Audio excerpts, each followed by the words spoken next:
are back yet again. We're back with the QA. Oh, yeah. Finals just finished. Yep, Our man pretty exciting. Glenn is here to explain what happened, what's going on. Glenn, welcome back. Yeah, thanks. A lot of things happened in the last hour. happened. Yeah, we went to the challenge phase.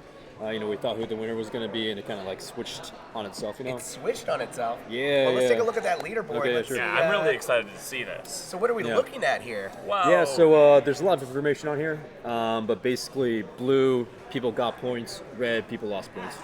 Okay. So as you see, Code Jam, he basically gained almost about 42, 43 points Wow. during this challenge phase.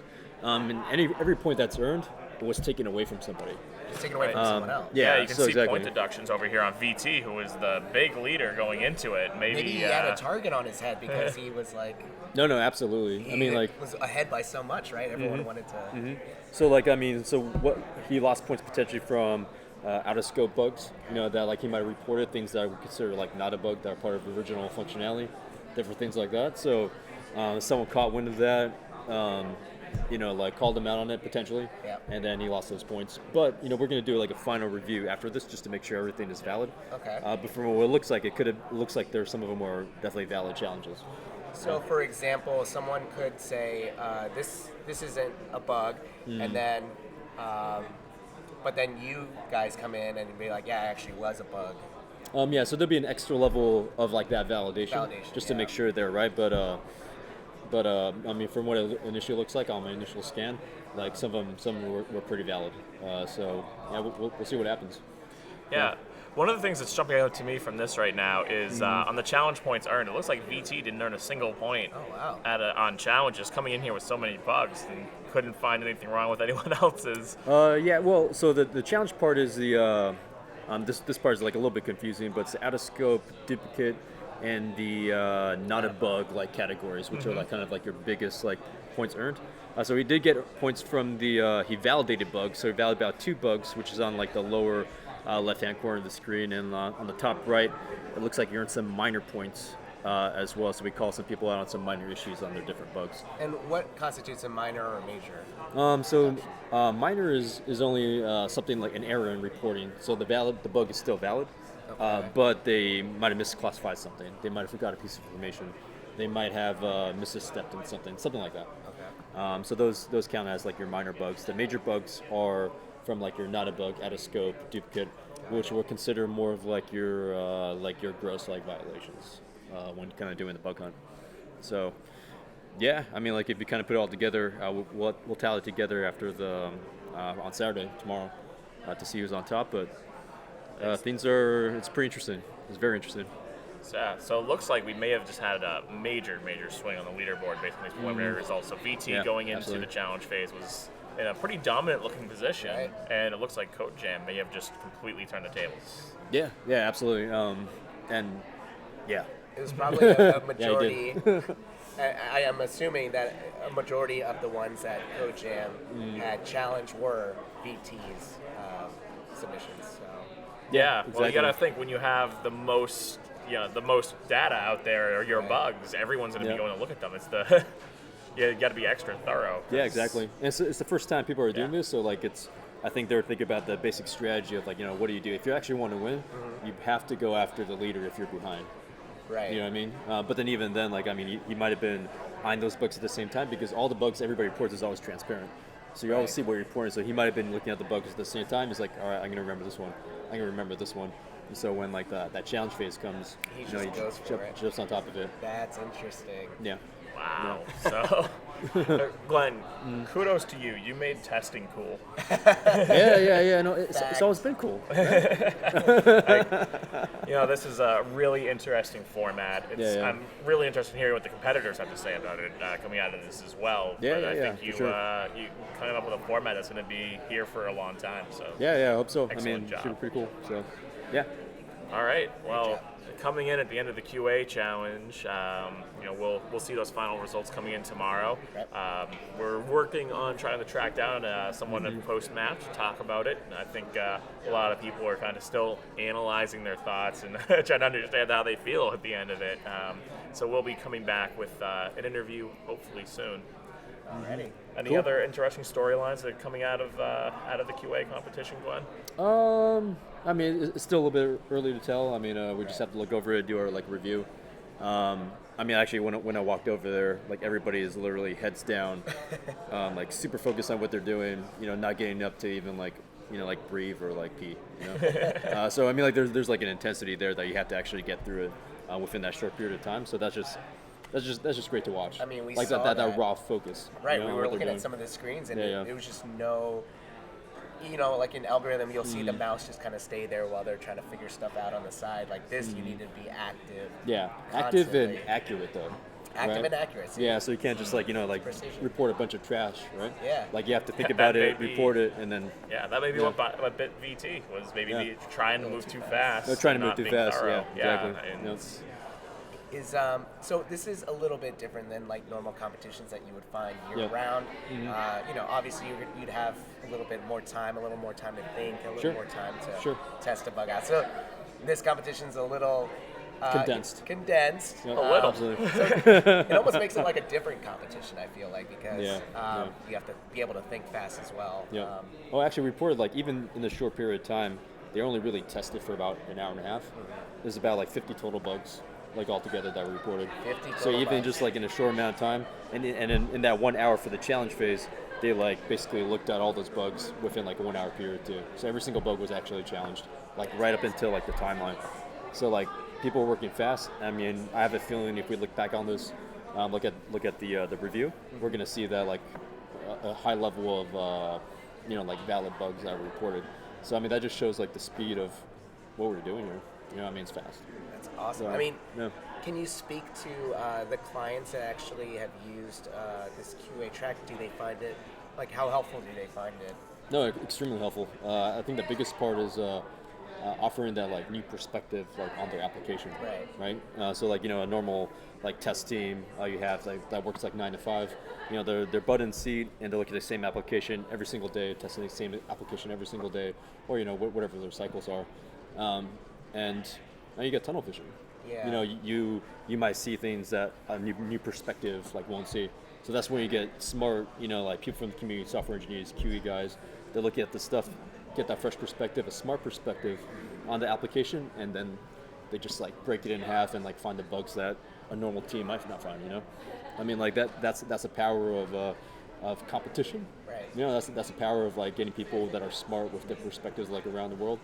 And I mean that's top coder, right? That's true.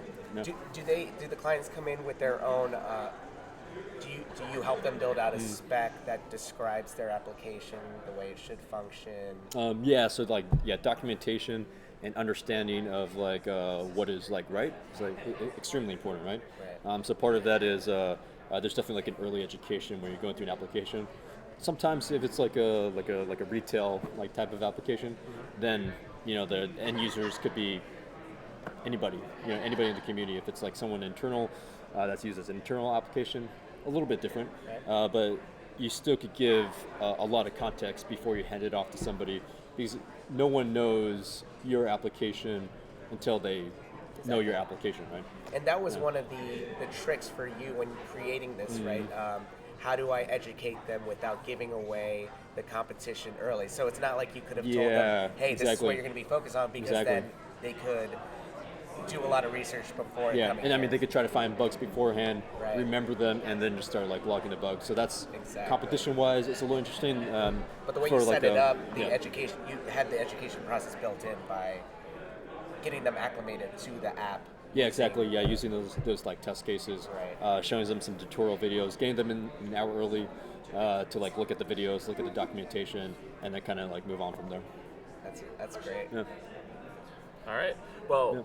Glenn, thank you very much for your time. We do have an interview coming up, so Harshit's come over with some of the competitors. So Great. we will be back in just a couple minutes with the QA post-match interview. Glenn, thank you for a great competition and for sharing all these insights with us. Yeah, cool. Yeah, thanks. No Be problem. right back. Stay tuned. See ya.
are back with two of our QA finalists. We have Misha Kuchicha and Code Jam with us.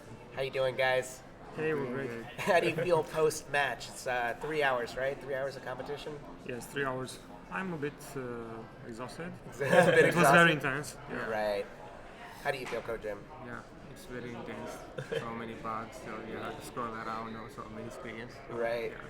I mean, we were talking about it earlier with Glenn, typically competing on Top Coder with these bug hunts and verifying and all that stuff. Right. You have a lot more time. It was like condensed into a short amount of time. Did it just make it more stressful? Like, how did you handle it going through these different phases? I try to, focus on some specific type of bugs like accessibility. Okay. And I thought, to speed up the bug reporting process, I thought, for example, cloning of issues would work, so that I would keep part of the information to the next step, but that didn't, so it was a surprise for me, for example. Yeah. How about with you? What was like your tactic? What was your strategy going into it? My strategy is to find more functional bugs because the functional bugs carries more points.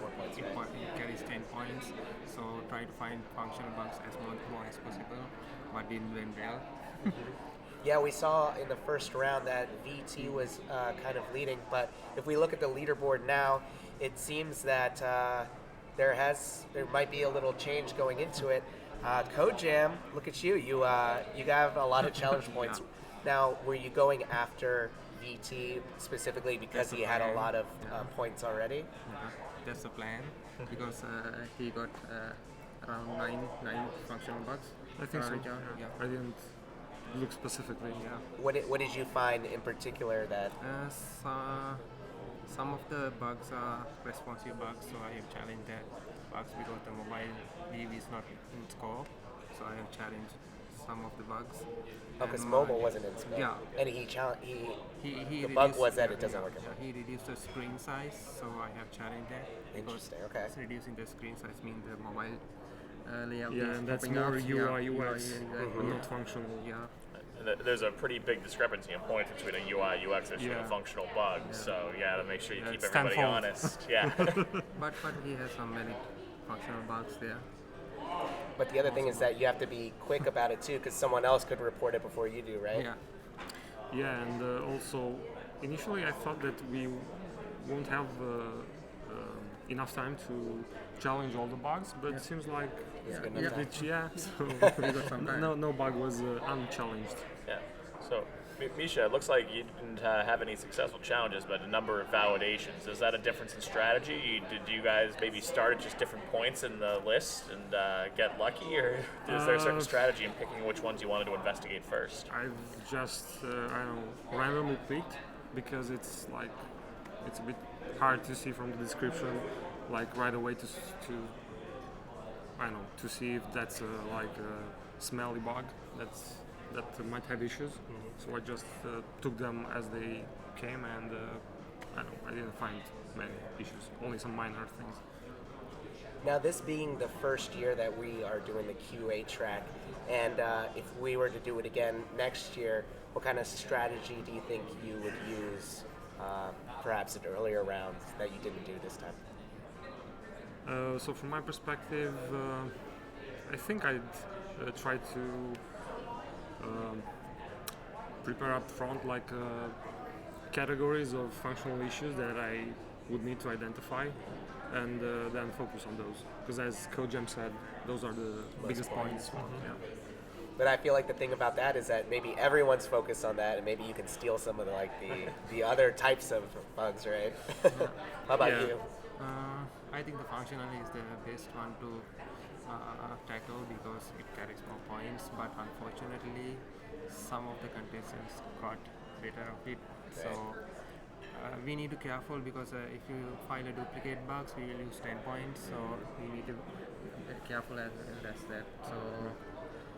So how did that work? So if you guys had a bug that you felt pretty good about, would you write the report and then search for it really quick to make sure it wasn't a dupe, or would you search for it first then write the report? Because I imagine time's important there. Yeah. I just reported and search for duplicates. So kind of risk the points. Yeah, well, but I think, yeah, I mean, you already invest the time in finding it, recording it at the same time. So if you don't get the points, you don't get them. Yeah. So But if someone reports it on you, right, you lose the you lose the duplicate. points that you would have won. But Lose if, points. All right, no. So that I think we weren't clear on that. Yeah. There's no penalty; you just lose the points. So yeah, there's no reason to not report it again. I think so. Yeah. Yep. Hopefully. I guess we'll find out when the results are announced, right? Yeah. Well, things we can definitely clarify in future competitions. But so overall, the format, the reporting phase followed by the challenge phase, was this enjoyable for you guys to do? Would you be interested in seeing this again next year? Yeah, I think so. Yeah. Definitely makes sense. Now, Kojam, you it's been a little bit since we've seen you here, right? When was your last TCO? This is my first time. Oh, this is your first time. Yeah. Okay, no, that's right. But you've been a red rated member. You participated, and you took a break, right? Yeah, I took a break. I participated in the Microsoft challenges, so after that I have took a break, and then I have, luckily I have selected to TCO this year. How are you enjoying your first TCO? It's good. Yeah? Yeah. Pretty exciting. A lot Pretty of exciting. you get to see a lot of members that you see Yeah. online, right? Put faces to handles. How about you, Misha? You've been here before, huh? Yeah, I've been in TCO before. As a 2 times. competitor, Yeah, as a competitor. for what? again? Usually I go for coding, so development track or first to finish. Okay. So this time I qualified for the QA by doing like an automation framework. Do you feel like that gives you some sort of an advantage being a developer participating in this type of competition? Perhaps for some like specific issues, like security or something. So, for example, I've seen Molly G. He reported some security bugs, which I didn't thought of, and they were really good. Yeah. At least one of them. So it might. Yeah, Right. I guess it's, A it's little bit. yeah. For certain types of Yeah, for some times of Yeah, issues. it's actually that's a really interesting point. You're talking about Bully G finding security issues that might be related to his experience in the kind of like front end work and trying to jump back or thinking about the user roles, a little more in depth because of his background. Your background, you say you made it here on automation. Was it tougher not having this competition not be based around automation?